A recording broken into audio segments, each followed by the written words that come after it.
Abroad கண்ட்ரீஸில் work பண்ணுற எல்லாரும் சேஃபாக ஒர்க் பண்ணுங்கள். மெயினாக ரோட்டில் ஒர்க் பண்ணுறவங்க ரொம்ப சேஃபாக ஒர்க் பண்ணுங்க.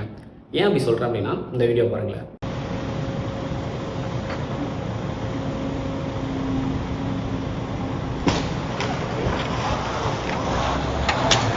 ஸோ இந்த வீடியோ பார்த்துருப்பீங்க.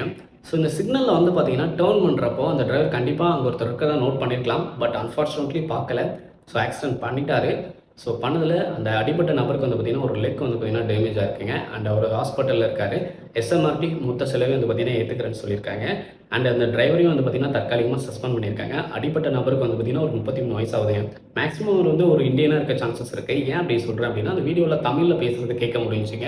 ஸோ மெயினாக என்ன சொல்ல வரேன் அப்படின்னா, அப்ராட் கண்ட்ரீஸில் ஒர்க் பண்ணுற எல்லாருமே வந்து பார்த்திங்கன்னா ரோட் வேலை பார்க்குறவங்க ரொம்ப சேஃபாக ஒர்க் பண்ணுங்கள். சிங்கப்பூரில் மட்டும் இல்லைங்க, நிறைய அப்ராட் கண்ட்ரீஸில் அந்த சேஃப்டி கோனை வந்து பார்த்திங்கன்னா நம்ம ஹிட் பண்ணால் கூட கன்சிடர் ஆஸ் ஆக்சிடென்ட் தான். ஸோ சீக்கிரமாக ரெக்கவர் ஆகணும் அப்படிங்கிறது ட்ரை பண்ணிக்கிறேன். ஸோ இதெல்லாம் உங்கள் எல்லாத்தையும் ஷேர் பண்ண நினச்சேன். இன்னொரு வீடியோவில் சந்திப்போம்.